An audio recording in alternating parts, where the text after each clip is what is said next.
오늘도 말씀 주셨습니까? 말씀 김민성입니다. 오늘은 마태복음 6장 16절에서 24절까지 말씀을 가지고 함께 은혜를 나누겠습니다. 사람이 시력이 좋지 않으면 굉장히 많은 불편함을 겪습니다. 사람의 얼굴을 봐도, 그리고 글자를 보더라도 이것이 무엇을 뜻하는 것인지, 어떠한 글자인지, 누구인지 분별하기가 쉽지가 않아요. 그래서 시력이 좋지 않은 사람들은 안경을 쓰거나 렌즈를 끼고 사물을 바라보고 판단하게 됩니다. 오늘 본문 22절 말씀을 보십시오. 눈은 몸의 등불이니 그러므로 내 눈이 성하면 온몸이 밝을 것이요. 눈이 좋으면 온몸이 밝을 것이라고 말합니다. 이 말은 뭐냐면, 이 말은 정확한 판단과 그리고 분별에 따라서 선택하고 또 그렇게 살아가는 삶의 모습을 의미합니다. 진짜 좋은 것을 선택하는 능력이죠. 정확하고 확실한 것을 분별하는 겁니다. 오늘 성경이 말하는 진짜 좋은 게 무엇입니까? 진짜 좋은 것, 확실한 것. 24절 말씀에 보니까 바로 하나님을 섬기는 삶이다 라고 기록되어 있습니다. 더 정확하게 표현하면 하나님만 섬기는 삶이에요. 두 주인이 아닌 한 주인, 우리 하나님만을 섬기는 겁니다. 그래서 하나님만 섬기기 위해서는 눈이 좋아야 돼요. 시력이 좋아야 됩니다. 눈이 좋은 사람의 특징을 보십시오. 눈이 좋은 사람은 더 좋은 것을 위해서 당장 받을 것을 포기한다라는 거예요. 눈이 좋은 사람들은 더 좋은 것을 얻기 위해서 당장의 것을 포기할 수 있다라는 겁니다. 16절에서 18절 말씀을 보면 금식에 대한 이야기가 등장을 합니다. 금식을 하는데 사람들의 눈을 의식해서 티를 내면서 하는 경우가 있습니다. 경건한 삶을 사는 사람이다, 저 사람은 참 경건한 사람이야 라는 이야기를 듣기 위해서 일부러 더 금식하는 티를 낸다는 거죠. 그런데 하나님은 그렇게 사람 앞에 칭찬받는 소리를 하거나 그렇게 사람들에게 경건한 사람이다 라는 소리를 받기 위해서 그런 삶을 산다면 이미 사람들의 말과 칭찬에 의해 그 상이 끝났다, 이미 그 상을 받았다 라고 말씀하십니다. 그러나 눈이 좋은 사람들, 시력이 좋은 사람들, 분별력이 있는 사람들은 더 좋은 상급, 더 좋은 유익이 어디 있는 줄 아는 거예요. 사람들에게 왜 칭찬받고 싶은 마음이 없겠습니까?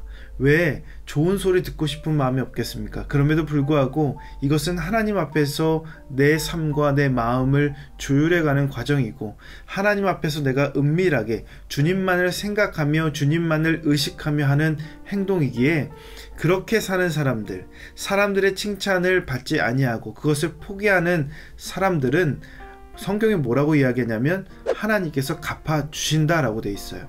그러기에 하나님이 갚아주시는 상급을 기대하며 당장에 받을 수 있는 사람의 칭찬, 그리고 사람에게 인정받는 것을 포기할 수 있다는 겁니다.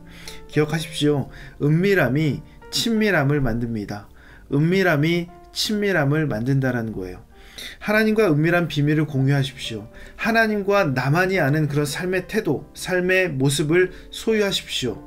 아무도 모르게 하나님과 그 비밀을 만든다면 그 비밀을 공유할 수 있는 사이가 얼마나 친밀해지겠습니까? 비밀을 공유한다는 건 그만큼 가깝다는 것을 말하는 겁니다. 그러기에 친밀하다는 것, 그 안에 큰 상급이 주어질 수 있다라는 거예요.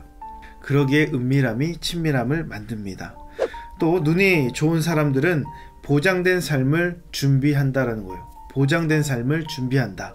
19절에서 20절 말씀을 보면 보물을 이 땅에 쌓아두는 그 삶에 대해서 이야기해요. 스스로를 위해 보물을 땅에 쌓아두는 사람들이 왜 이 땅에 보물을 쌓아둘까요?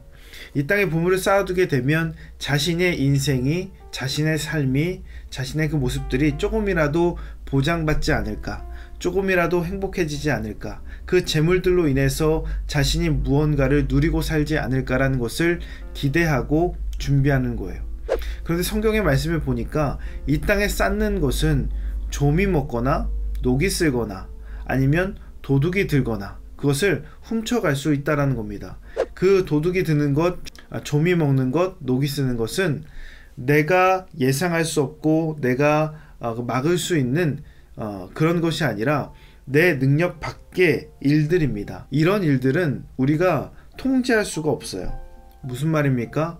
이 땅의 삶을 내가 이렇게 쌓아두면, 내가 이것을 위해서 축적해 놓으면, 이런 것을 내가 준비해 놓으면 내 인생이 보장되겠지 라고 생각하지만, 그것이 어떠한 상황이나 어떠한 문제나 또 어떠한 환경에 의해서 내 의지와 상관없이 잃게 되는 경우가 있을 수도 있다는 겁니다. 완전한 보장은 없다라는 것이죠. 그러나 하나님 나라는 구멍을 뚫지도 못하고 좀이 먹거나 녹이 쓸지도 않아요. 도둑이 들 수도 없습니다. 완벽하게 차단이 되는 것, 완벽하게 보장이 되는 곳이 바로 하나님 나라입니다. 그러기에 이 땅에서 쌓을 것을 추구하지 않고 하나님 나라에서 쌓아 놓을 것, 그 상급을 추구하는 삶을 산다는 거예요. 그것이 바로 보장된 삶이죠. 그런 보장된 삶을 준비하면서 살게 된다라는 겁니다. 그러기에 밑 빠진 독에 물 붓지 마십시오. 이 땅에 하나님 없이 우리가 살아갈 수 없습니다. 하나님 없이는 우리가 아무것도 할 수 없어요. 하나님 없이는 보장된 것도 없고, 하나님께서 그렇게 만들어 주시고 인도해 주시고 다스려 주시지 않는다면 우리는 아무것도 누릴 수가 없게 된다라는 겁니다. 그러기에 우리가 소유해야 될 게 뭐예요? 좋은 시력, 좋은 눈, 바로 분별력과 하나님을 바라볼 수 있는 그런 눈을 소유하셔야 된다라는 겁니다. 여러분은 경건의 훈련이나 경건의 삶을 살기 위해 했던 노력들을 자랑으로 삼았던 적이 있습니까? 나는 우리 교회에서 이런 훈련을 했어. 나는 우리 교회에서 이런 양육을 받았어. 그런 것이 자신을 나타내기 위한 의로 자랑으로 삼은 적이 있습니까? 나는 나의 믿음을 지키기 위해서 누릴 수 있는 시간이나 기회를 포기한 적이 있습니까? 누군가에게 믿음을 전하기 위해 자신의 것을 희생한 적이 있습니까? 이 묵상 질문들을 던져보시면서 오늘 하루도 실천할 수 있는 구체적인 계획들을 세워보시고, 그리고 그 말씀들을 이루어 가시기를 주님의 이름으로 축원합니다. 오늘 내용이 도움이 되셨다면 좋아요와 구독 꼭 눌러주시고, 이 말씀이 여러분의 삶이 되기를 예수님의 이름으로 축복합니다.